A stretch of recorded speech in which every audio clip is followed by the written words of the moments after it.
In today's news, we will examine Ghana's commitment to protecting its citizens around the world wherever they may be. From supporting Ghanaians in distress abroad to advocating for justice, dignity, and accountability on the international stage, Ghana is sending a powerful message that every Ghanaian matters. We will also examine the government's efforts to assist Ghanaians returning home from difficult circumstances abroad. Discussions revolve around transparency and accountability in these efforts, as well as the broader dialogue on Africa's pursuit of justice, reparations, and the return of cultural artifacts taken during the colonial era.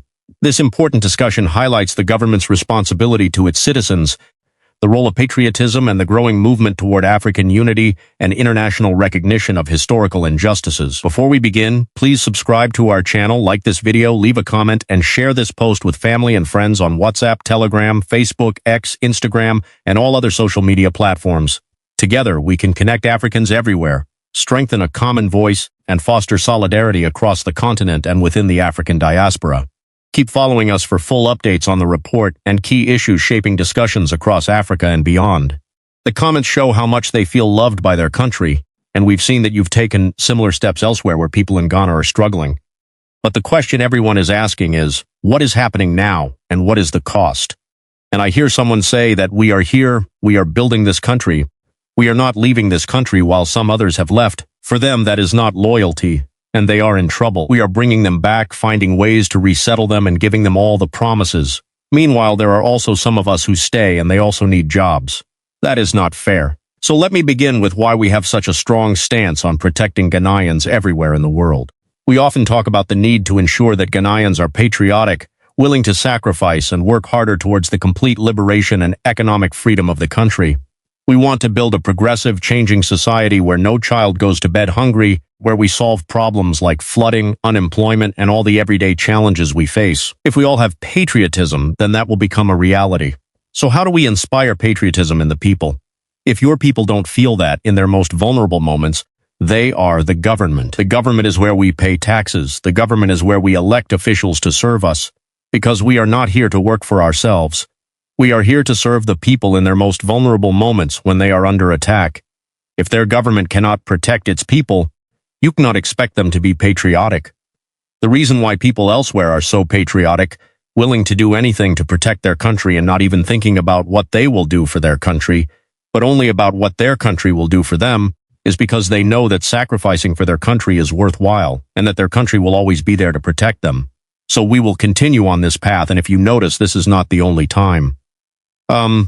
This is very important so that South Africans don't think we are targeting them just because it's South Africa. On a Thursday morning in March, workers at the Kalsaka mine in northern Burkina Faso arrived to find something different. The administrative building previously bearing the corporate logo of a Canadian-British mining consortium had a new flag, Burkina Faso's flag. By noon, a government administrator had taken his seat at the director's desk. By 3 p.m., all foreign managerial personnel had been escorted to the exit, their access credentials deactivated. By 6 p.m., the mine was operational again. Under Burkinabe management, the company's share price in Toronto dropped 34% in a single trading session. The Canadian government's response, a 3-sentence press release, calling for dialogue. The British government's response, a 2-sentence statement, expressing concern. The American government's response, nothing, complete silence. That silence is what we are examining today. Glory before the wound, African iron and what it actually built. I want you to understand what gold mining in West Africa actually means. In historical context, Sub-Saharan Africa was the world's dominant gold producer for most of recorded history. The Trans-Saharan gold trade, conducted by the great West African empires, Ghana, Mali, Songhai, supplied the majority of Europe's monetary gold from the 8th century through the 16th century. When European economies expanded during the medieval period, the gold backing their currencies came largely from West Africa. But more fundamental than gold was the iron that came before it. African metallurgists were smelting iron in what is now Tanzania by 1400 BCE, predating iron technology in much of Europe and Asia. The Haya people's blast furnace preheated air to temperatures not replicated in Western industrial processes until the 19th century. The knowledge of how to extract and refine metal from African soil is African knowledge. The ore is African. The geological knowledge of where it sits is African, accumulated over thousands of years by African communities who lived on the land, worked the land, and understood the land. What the mining companies brought was capital and a legal architecture, designed to ensure that capital captured the lion's share of what African knowledge and African ore produced. Traoré just disrupted that architecture. And the silence from Western governments tells you exactly how important that architecture was, the revelation. What nationalization actually means. Let me be precise about what happened. Burkina Faso did not confiscate the mine without compensation. Traoré's government announced a formal valuation process. The mine's assets would be assessed, compensated at fair market value, and paid over a 10-year schedule. This is not seizure, this is purchase. On Burkina Faso's terms, with Burkina Faso's timeline, what the company lost is not the mine, what the company lost is the future revenue stream, the projected profits from decades of future extraction, already baked into the share price. The 34% share price drop represents the market's assessment of those lost future profits. 34% of a Canadian company's market capitalization, gone. Because one government decided that future profits from its own soil would remain in its own country. The mine is still there, the ore is still there, the workers are still there. The only thing that changed is who captures the revenue. And the Western governments. Canada, Britain, the United States, all of whom have trade agreements and investment protection treaties with Burkina Faso, responded with either silence or two-sentence press releases. Why? Because to respond forcefully, they would have to say out loud what they actually believe, that a sovereign African government does not have the right to control the extraction of its own natural resources. If a foreign corporation possesses a piece of paper claiming ownership of that right, saying that out loud in 2024 is no longer politically survivable, so they remain silent, and Traoré is using their silence as time. Escalation. 3 mines, 1 message. The Kalsaka mine was not the first. 2 weeks earlier, the Bissa gold mine, operated by a subsidiary of a Swiss-registered holding company, had been placed under temporary government administration, pending review of its operating license conditions. 1 week before that, the Houndé mine, one of Burkina Faso's largest gold operations, operated by a company registered in the United Kingdom, had its export permits suspended, while the government conducted what it called an environmental and revenue compliance audit. 3 mines, 3 different corporate structures, 3 different countries of registration, 1 message. The framework under which you were operating has changed.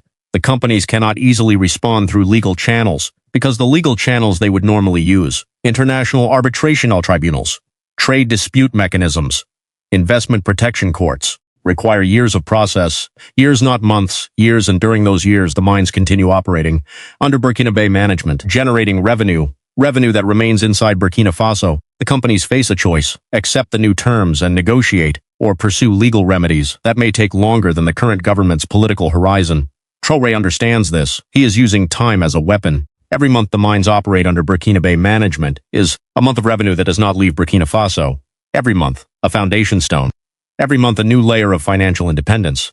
Every month, a step further away from dependency, blood memory. They told Fannie Lou Hamer she could not register to vote. She went back, again and again, 6 times. 6 times she was turned away, threatened, arrested, beaten 6 times. On the 7th attempt, she registered. Then she organized. She went door to door in Sunflower County, Mississippi, one of the most dangerous places in America, especially for a black woman doing what she was doing, and she brought people with her. Claudette Colvin refused to give up her seat on a Montgomery bus. 9 months before Rosa Parks, she was 15 years old. 15. She was arrested. The NAACP chose not to make her case the test case, not because she was wrong, because they worried about optics. She was pregnant, unmarried, 15 years old, and alone she stood anyway. She received no recognition, no national celebration, no reward. She did it anyway. Diane Nash, student, SNCC organizer, organized the Freedom Rides in 1961. After the original riders had been beaten, after their bus had been firebombed, the Attorney General of the United States called her personally and asked her to stop. She said no. She was 23 years old. 23, think about that.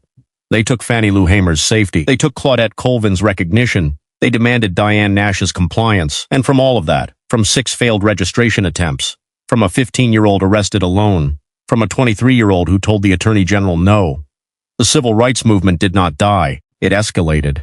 Because these women understood something essential. The system's resistance is not a reason to stop. It is evidence that you are threatening something real. The Western silence surrounding Burkina Faso's mine nationalizations is the same signal. They are not silent because nothing is happening. They are silent because something important is happening. Something powerful, something disruptive, something real. Keep going. Rise, not rescue. The silence will break eventually. It always does. Silence is not permanent. Silence is preparation. Silence is calculation. Silence is the moment before the response. When it breaks, it will be loud. There will be emergency statements, official condemnations, diplomatic pressure. There will be warnings. Threats disguised as advice. There will be discussions of the rule of law, investor confidence, international norms, market stability. The vocabulary will be familiar. The language will be predictable. You have heard it before. The words change. The objective rarely does. Protect the existing structure. Protect the existing flow of wealth. Protect the existing balance of power. All of that is coming. Traoré knows it. That is why he is racing the clock, not running from the future. Building before it arrives. Building the alternative revenue base. Building domestic processing capacity. Building regional trade networks. Building financial independence. Building industrial infrastructure. Building options. Building resilience. Building leverage. Building strength. Fast enough that when the silence breaks, the foundation is already in place. Think about that. Every day of silence becomes construction time. Every day becomes an opportunity. Every day becomes another brick, another road, another institution, another layer of independence. That is not patience. That is strategy. A very different thing. Patience waits. Strategy builds. Patience hopes. Strategy prepares. Patience observes the clock. Strategy uses it. And you have the same clock. Not as a government. Not as a nation. As an individual, as a community, as a builder. Every day you choose to build something, a business, a skill, a network, an institution, a community structure, an economic relationship. You move one step further away from the place where the system's levers can reach you. One step further. Every day. You do not wait for conditions to become perfect. You do not wait for approval. You do not wait for permission. You build while others debate. You build while others hesitate. You build while others wait. Fannie Lou Hamer did not wait for Sunflower County to become safe. She organized because she had already decided. The risk was worth the result, the fear was worth the future, the struggle was worth the freedom. She made the decision first, then she acted. That order matters. Decision, then action, not action, then decision. Traoré has already made his decision. The mines, the processing facilities, the trade networks, the alternative structures, all of it flows from a decision already made. Now the work is simply execution. The same principle applies everywhere. First the decision, then the construction. First the commitment, then the building. First the belief, then the institution. The system is silent. Use the time. Build while it is quiet. Build before the response arrives. Build before the pressure increases. Build before the opportunity passes. Because eventually, the silence ends. The question is not whether it will end. The question is what you will have built before it does. Make that decision, then build.